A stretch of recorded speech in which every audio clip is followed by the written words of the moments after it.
할렐루야. 제 저주 끊으신 구원의 주 예수가 저와 여러분의 산소망입니다. 우리 지난주에는 예수께서 정말로 중요한 것이 무엇인지 알기를 원하신다라는 제목으로 제가 말씀을 전했었습니다. 예수님께서 겨자씨 그 비유를 통해서 말씀하신 것이 있는데 그것은 바로 뭐냐? 믿음의 양보다 믿음이 질이 중요하다. 믿음의 크기보다 믿음이 살아있느냐 죽어있느냐 이것이 중요하다라는 것을 우리가 알기를 원하신다라는 말씀을 드렸고, 두 번째로 사명을 받은 대로 일하는 것이 중요하다라는 말씀을 드렸고, 세 번째로는 일할 때는 늘 겸손한 마음을 가지고 일해야 된다 말씀드렸습니다. 은혜가 꼽히는 교회에 나와서 우리 함께 예배드리는 우리 믿음의 사람들은 예수님께서 정말로 원하시는 것이 무엇인지 알고 행하는 믿음의 사람 되시기를 주의 이름으로 간절히 축원합니다. 오늘은 연이어서 누가복음 17장 11절서부터 19절을 통해서 예수께서 중요하게 여기시는 것이 무엇인가 우리 두 번째 시간을 통해서 함께 은혜를 받기를 원합니다. 한번 따라서 해봅시다. 예수께서 중요하게 여기시는 것.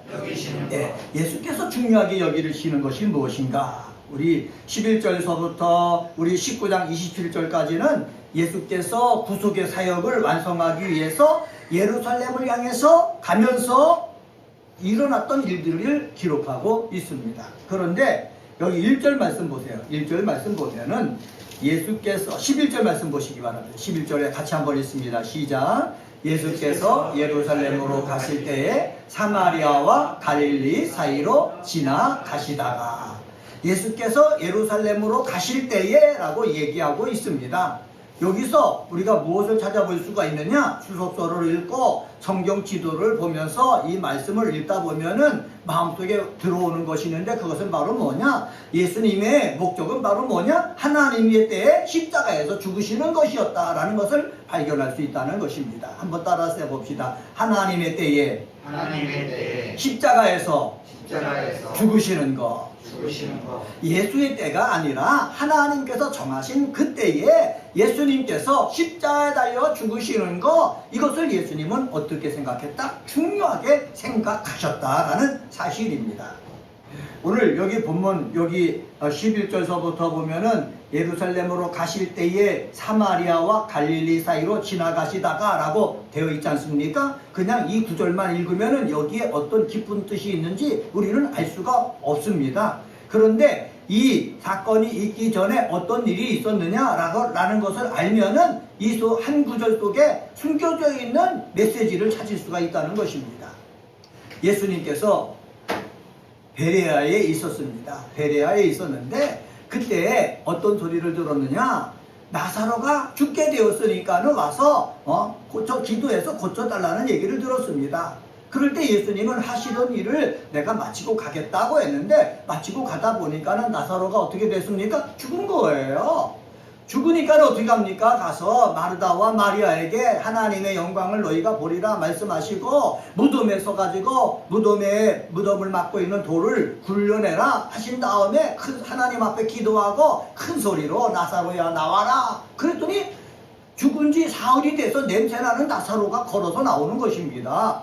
나사로가 살아난 거예요. 이 소문이 어디에 들렸습니까? 유대가 들린 거예요. 예루살렘에 들어갔지요. 그리고 이스라엘 땅 전체에 소문이 퍼진 것입니다. 예수님께서 죽은 나사로를 사흘 만에 살렸다라는 소문이 퍼지다 보니까는 누가 경계합니까? 제사장들이 경계하는 거예요. 대제사장들, 서기관, 바리새인들이 야, 예수는 아무것도 아닌 예수가 죽은 지 사흘 되는 나사로를 살렸단다. 이 예수를 그냥 두면은 우리들에게 해가 되니까는 우리 예수를 죽여야 되겠다. 예수를 적극적으로 죽이려고 하는 그런 모의를 하기 시작한 거예요. 이것을 누가 감지합니까? 예수님이 감지한 거예요. 그래서 이 요단강을 건너면 바로 예루살렘인데, 베레아 지역에, 요단강 건너편 베레아 지역에 있던 예수님이 다시 어디로 올라갑니까? 갈릴리 쪽으로 올라가는 거예요. 갈릴리로 올라가신 이유가 무엇입니까? 하나님이 정하신 때에 다시 예루살렘으로 내려오기 위해서 갈릴리 쪽으로 올라가신 거예요. 예수님은요 십자가에 달려 죽으시는데 하나님은 언제 십자가에 달려 죽으시라고 예정해 놓으신 줄 아십니까? 6월절 날 6월절이 지난 후에 예수님 하나님께 아버지께서는 시간을 정해 놓은 거예요. 왜? 이스라엘 백성이 애굽 땅에 있을 때 출애굽을 할 때 애굽의 장자들을 죽을 때 이스라엘 백성들에는 장자들이 죽지 않았거든요. 어린 양의 피를 문설주에 바르고 그 어린 양의 고기를 먹는 이스라엘 백성들은 이 암흑의 죽음의 천사가 넘어갔다고 그랬습니다. 그래서 6월절이라고 그랬거든요.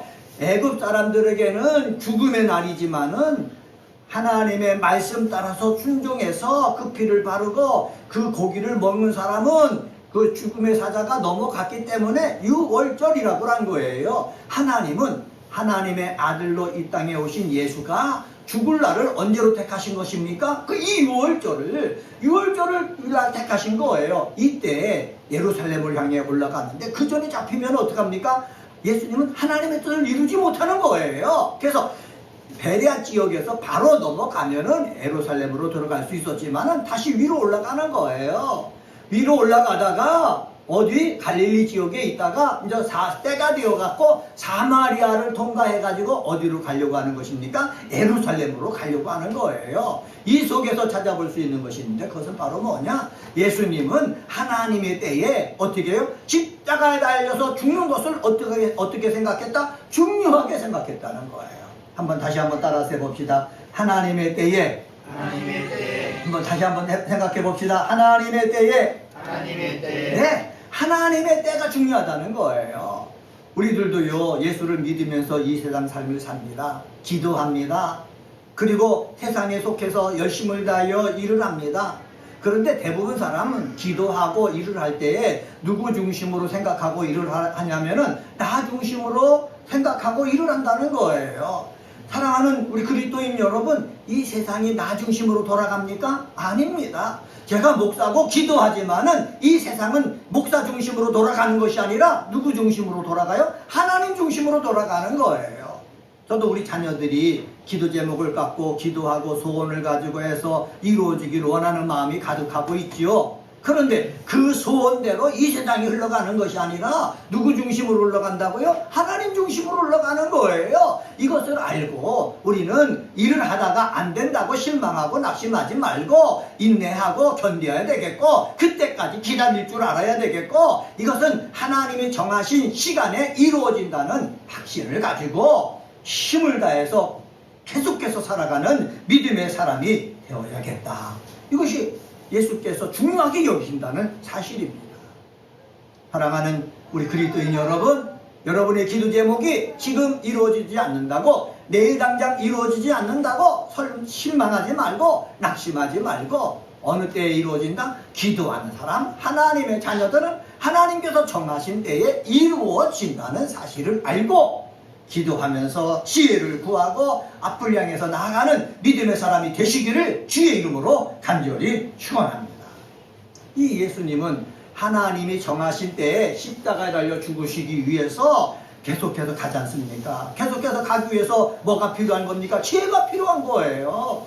지혜 없이 무대뽀로 가다가 대사장들에게 잡히면은요 6월절날 죽는 것이 아니라 그 전에 죽는 거예요. 하나님의 뜻을 이룰 수가 없는 거예요. 하나님의 때에 하나님의 뜻을 이루기 위해서는 우리에게 필요한 것이 뭐라고요? 지혜라는 사실이에요. 왜? 마귀란 놈이 세상의 권력자라는 그러한 사람들이 우리를 잡아서 죽이려고 눈을 부릅뜨고 애쓰기 때문에 그렇습니다. 그들을 피해가면서 하나님의 일을 하려면은 필요한 것이 있는데 뭐다? 지혜다.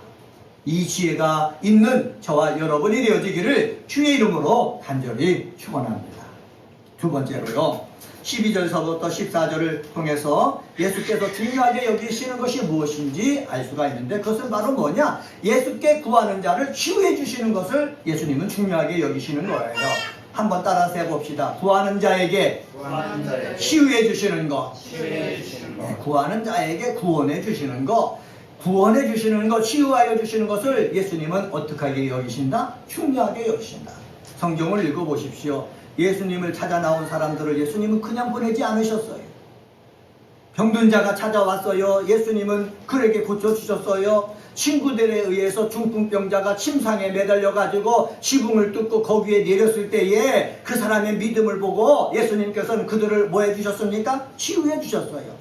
예수께서 소원을 가지고 구하며 나온 사람들을 예수님은 그냥 내버려 두지 아니하고 무시하지 아니하고 어떻게 했습니까? 다 사랑해 주셨다는 거죠. 긍휼을 베풀어 주셨다는 거죠. 은혜를 베풀어 주셨다는 거지요. 죄인이 왔습니다. 죄인이 왔으면 이 죄인에게 필요한 것이 무엇입니까? 죄사함 받는 거예요. 예수님께서는 죄인이 왔을 때, 죽을 수밖에 없는 죄인이 왔을 때 이 죄를 용서해주고 새로운 삶을 살게 해주셨어요. 이게 치유입니다. 우리 다음에 우리 삭개오에 대해서 우리 또 볼 테지만은, 삭개오가 예수님을 바라보기 위해서 뽕나무 위에 올라갔을 때 예수님은 그를 부르셨지 않습니까? 사람들로부터 무시당하고 사람답지 못하게 사는 삭개오에게 사람답게 살 수 있는 그 길을 열어주셨다는 것을 우리는 성경을 통해서 찾아볼 수가 있는 것입니다. 오늘 보면은 이 사마리아와 유대 접경 지역에 한 무리들이 살고 있습니다. 그 무리가 바로 뭐냐면은 나병 걸린 사람들이에요. 옛날에는 문둥병이라고 그랬죠. 요새는 한센병이라고 그럽니다.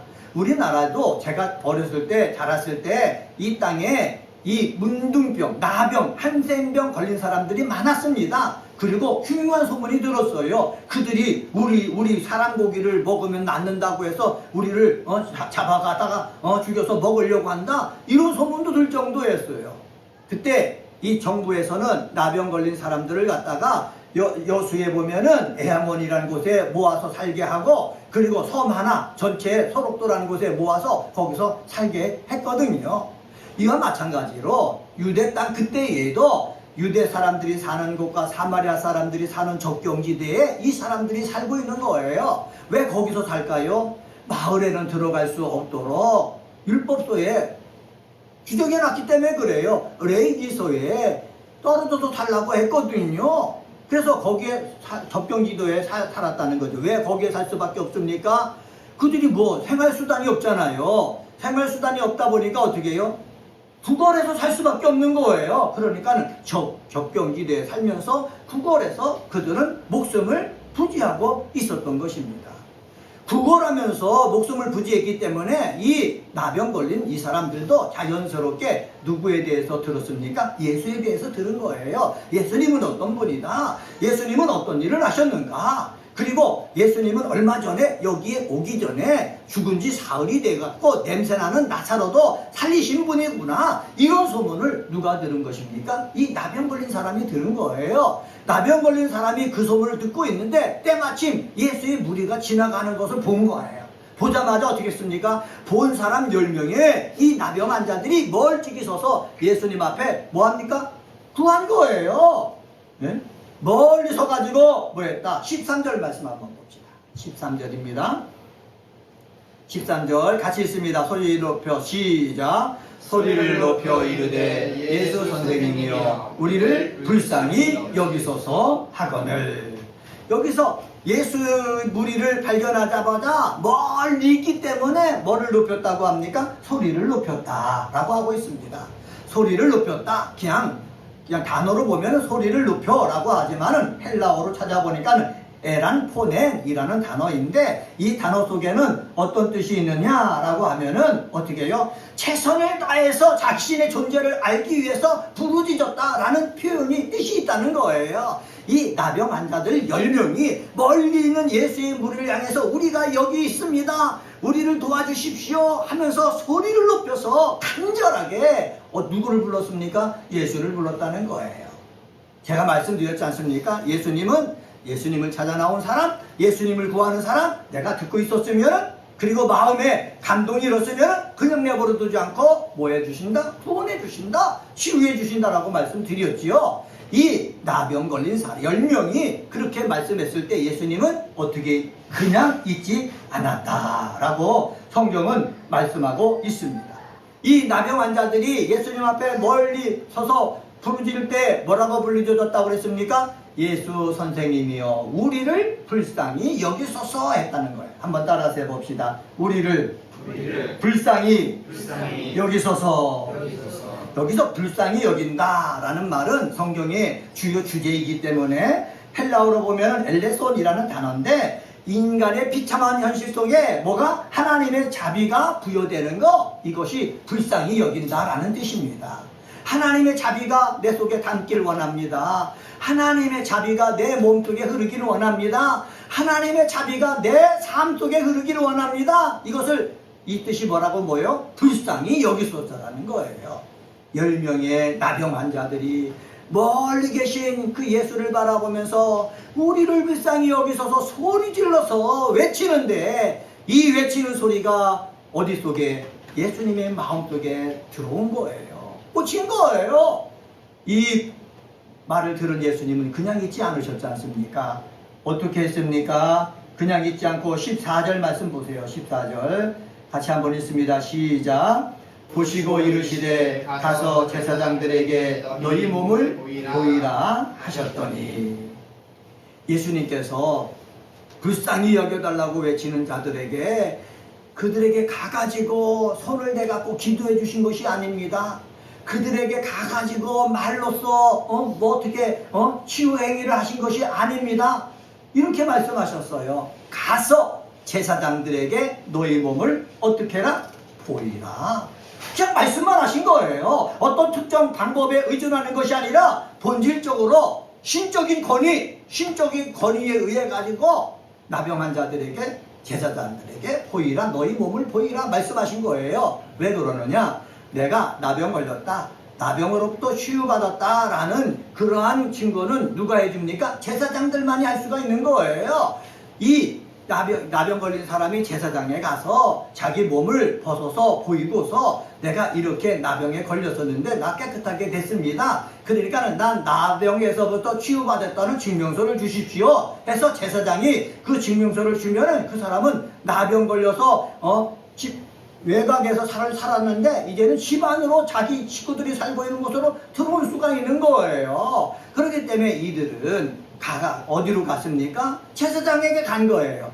제사장에게 갈 때 성경에 나병으로 또 고침받아서 갔다는 말이 없어요. 몸은 그대로 진물이 질질질 흐르는 나병 걸린 상태 그대로 예수의 말씀, 예수의 권위 있는 말씀에 의지해서 제사장한테 보이러 간 거예요. 그런데 이 제사장한테 자기 몸을 보이러 간 것을 보니까는 10명의 나병 환자들은 예수의 말씀에 대한 그 믿음이 마음속에 와닿았던 것 같아요.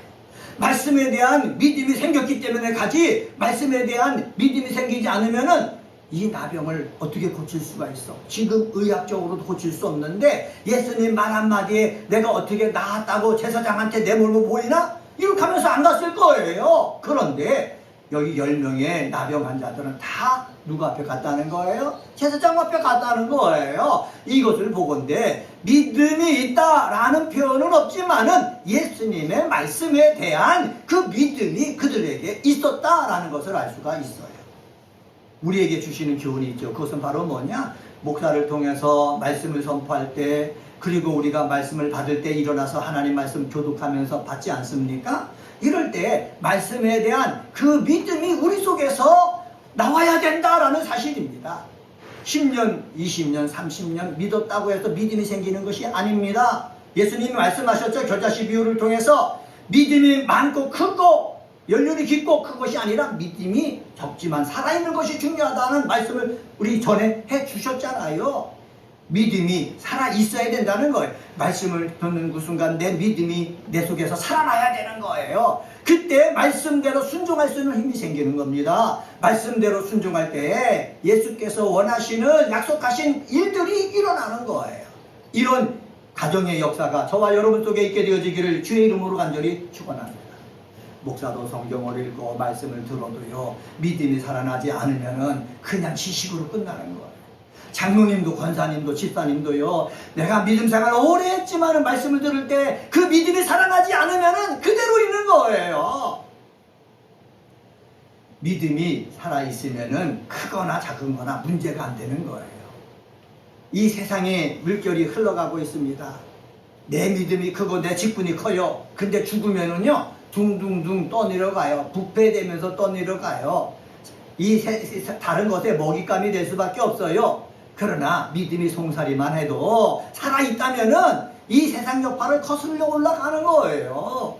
저도 우리 사랑하는 은혜가 꼽히는 교회 그리스도인도 믿음이 살아있어서 이 험한 세상이지만은 거슬러 올라가는 사람 되기를 주의 이름으로 간절히 축원합니다.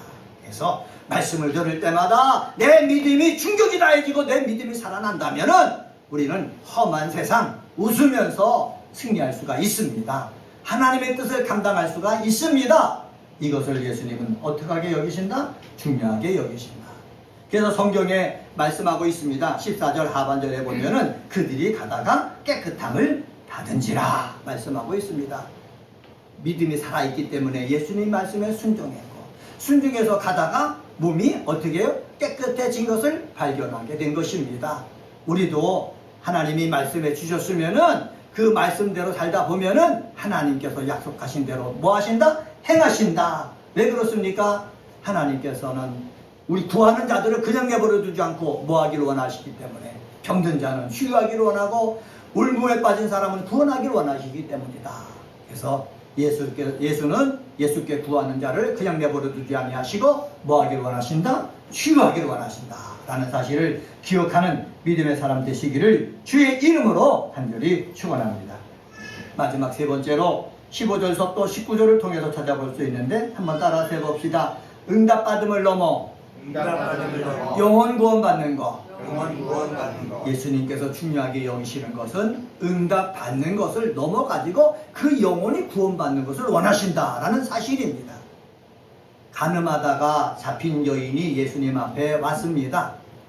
이 예수님을 어떻게 해서라든지 꼬투리를 잡아가지고 깎아내리려고 하는 사람들이 이 여인을 잡아서 데리고 온 것입니다. 사실 현장에서 가늠하다 잡혔으면은 유대인 법의 율법에 의하면은 돌을 들어서 쳐서 죽여야 됐던 거예요. 그런데 죽이지 않고 예수님 앞에 끌고 왔습니다.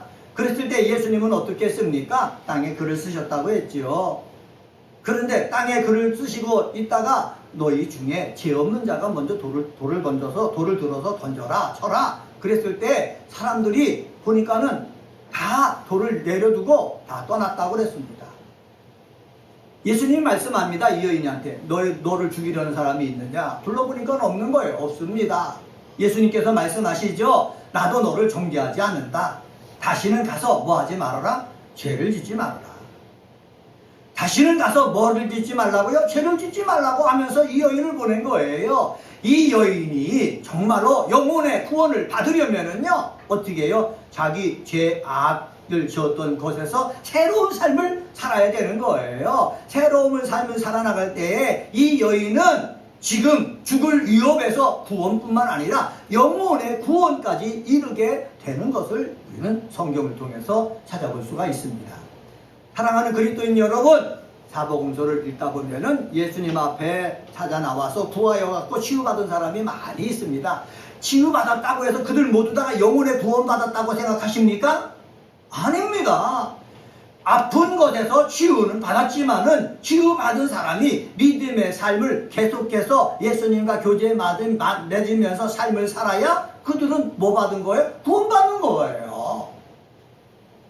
이스라엘 백성들은 남자라면은 나면서 8일 되면 할례를 받는다고 말씀드렸습니다. 그리고요, 어머니로부터 아버지로부터 믿음의 사람들로부터 율법을 암송하도록 어렸을 때부터 교육을 받았습니다. 그들은 나면서부터 하나님의 사람이었습니다. 그런데 예수님께서 그들에게 말씀하신 거예요. 나더러 주여 주여 하는 자마다 하나님 나라에 들어갈 것이 아니라고 말씀하셨어요. 내 뜻대로 행하는 자라야 하나님 나라에 들어간다고 말씀하셨어요. 유대인으로 태어났다고 영원 구원 받는 것이 아니라는 사실입니다. 내가 기도해서 응답받고 유대인으로 태어났으면은 그것을 넘어서 예수님과 교제를 하고 예수님에 대해서 감사할 줄 알고 예수님 말씀에 순종할 줄 알고 그럴 때 예수님께서 어떻게 해요? 너는 구원받은 사람이다 라고 선언해 주신다는 사실입니다. 자, 본문으로 들어가 봅시다. 15절 말씀 봅시다. 15절에 같이 한번 읽습니다. 15절 시작.